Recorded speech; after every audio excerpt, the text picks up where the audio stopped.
A jury in Florida has agreed to award the family of a man who was shot and killed by cops a grand total of $4. But the judge later lowered that number to $0.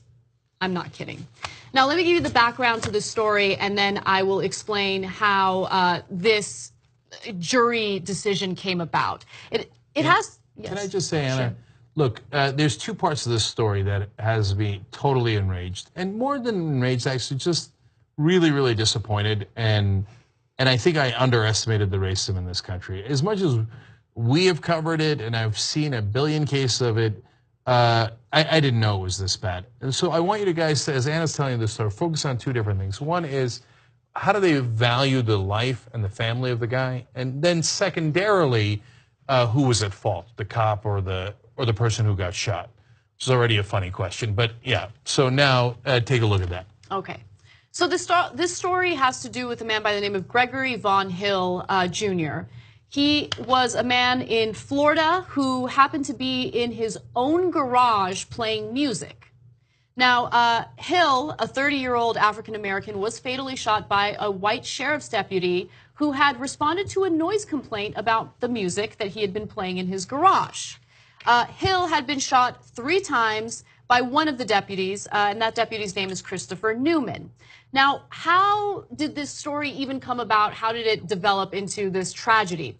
Well, it all started when a mother picking up children from an elementary school heard the loud music coming from the garage of a nearby home.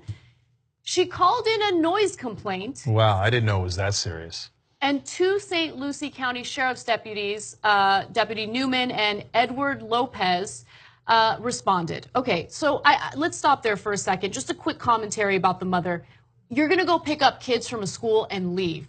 How about, like, don't meddle in other people's lives? You don't like the noise, then leave, okay? If a neighbor called a noise complaint, that may be one thing, but you're going to pick up your kids and you're gonna complain about loud music? You have nothing better to do? All right. Okay, look, I get that. Cops, you're responding to a noise complaint, okay? And the guy is in his own garage.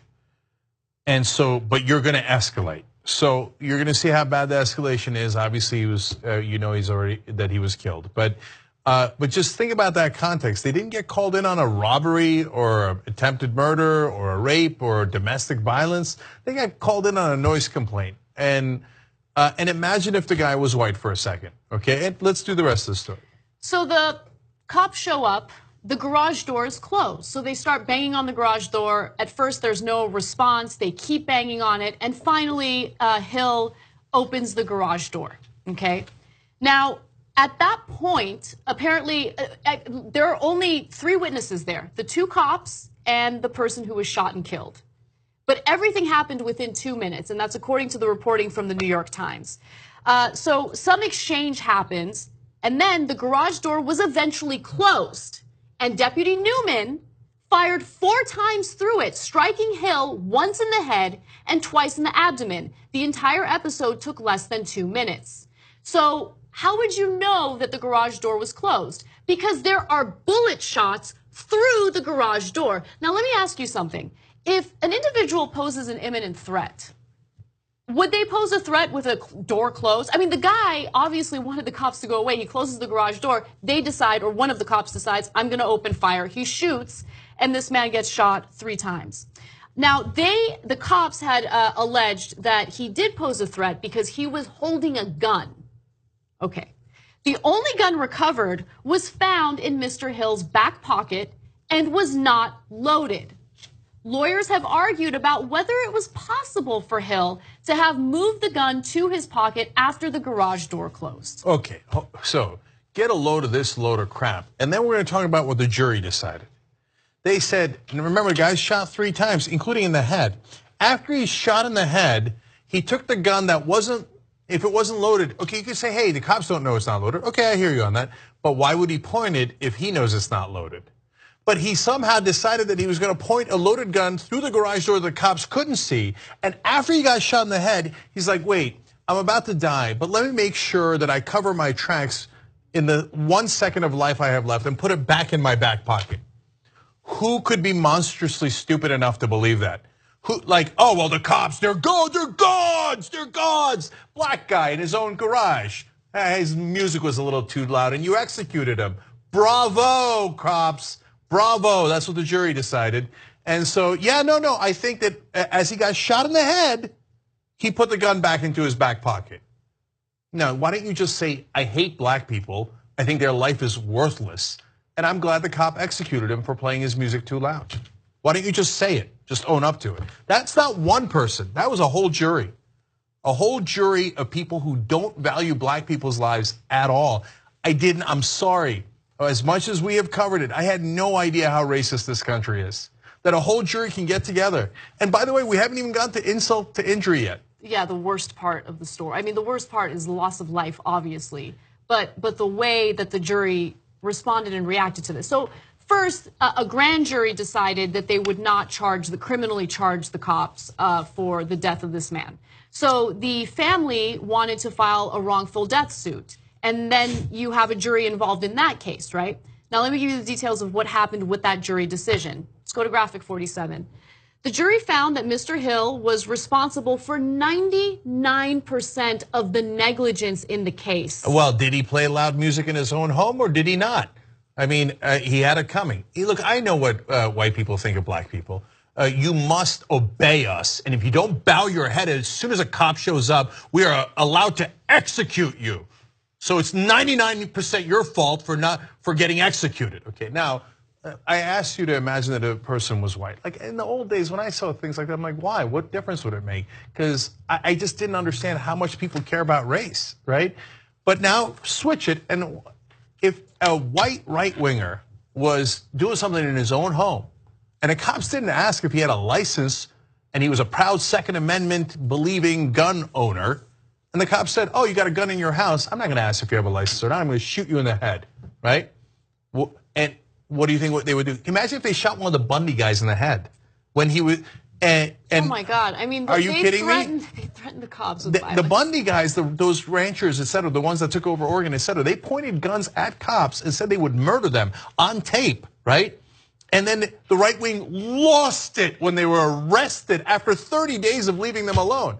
But when a black guy gets shot in his own house, they're like, yeah, whatever, who cares? He's 99% at fault. No, I'm white. I have a right to own guns and point it at cops. What do you mean? I have Second Amendment rights. Black people don't have Second Amendment rights. Black people have a right to get executed for playing music in their own home. By the way, also keep in mind, so he had time to close the garage door and then hide his gun like simultaneously, which by the way, the sheriff made that argument. Right, and so he had time to close the garage door and hide his gun simultaneously and also pose an imminent threat to you or to your cops, which is why they had to open fire and murder him. Who would be so stupid to believe that? This jury. So let me give you more information. But they're not stupid, they're racist. They don't care about black people. That's why the slogan is Black Lives Matter, because juries come in and go, your life doesn't matter to me. Okay, let's get to the jury verdict on the amount.